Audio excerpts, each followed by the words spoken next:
नमस्कार दोस्तों, आपका स्वागत है हमारे चैनल पर। तो चलिए शुरू करते हैं हमारी नई डरावनी कहानी। स्थान था एक सुनसान गांव धूमगढ़, जो अब नक्शे से मिट चुका है। वर्ष था 2004, मानसून की रात। धूमगढ़ भारत के एक जंगल में बसा था। इस गांव की गिनती उन स्थानों में होती थी जहां समय जैसे थम गया हो। लोग वहां से गुजरने से भी डरते थे। कहते थे कि वहां की तीसरी सीढ़ी पर पांव रखते ही इंसान इंसान नहीं रहता, वो कुछ और बन जाता है। विक्रम नाम का एक जर्नलिस्ट अजीब घटनाओं की रिपोर्टिंग करता था। उसे एक गुमनाम ईमेल मिला जिसमें लिखा था, अगर हिम्मत है तो धूमगढ़ आओ, वहां की तीसरी सीढ़ी तुम्हें सच्चाई बताएगी। विक्रम जिद्दी था। अगले ही दिन वह कैमरा लेकर निकल पड़ा। जैसे ही वह गांव पहुंचा, चारों तरफ एक अजीब सी चुप्पी थी। न इंसान न पशु, बस सूखी हवाएं और टूटी झोपड़ियां।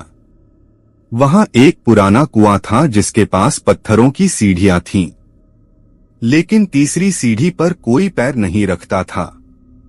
गांव वालों का मानना था कि ये सीढ़ी नर्क का द्वार थी, लेकिन विक्रम ने अंधविश्वास नहीं माना।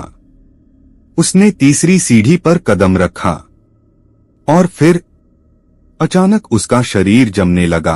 आंखें काली हो गईं और उसके आसपास धुएं जैसी परछाइयां मंडराने लगीं। उस पर 84 प्रेत आत्माएं हावी हो गईं।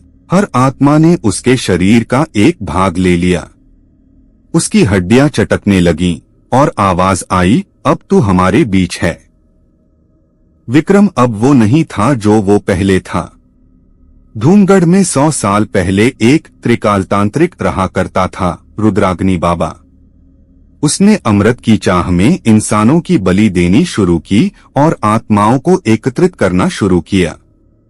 लेकिन जब आत्माएं ज्यादा हो गईं, वो खुद उनका गुलाम बन गया। गांव वालों ने मिलकर उसे कुएं में जिंदा दफना दिया। तब से तीसरी सीढ़ी पर चढ़ने वाले का शरीर इन आत्माओं का नया घर बन जाता। विक्रम के कैमरे से लाइव फुटेज उसकी टीम को मिलने लगी।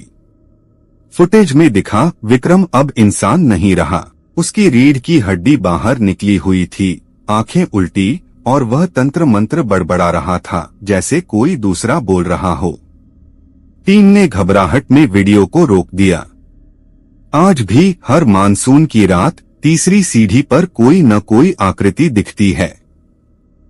कभी कोई बच्चा, कभी कोई औरत, कभी कोई परछाई, और वो सभी एक ही बात कहते हैं, धूमगढ़ मत आना, तीसरी सीढ़ी तुम्हारा अंत है।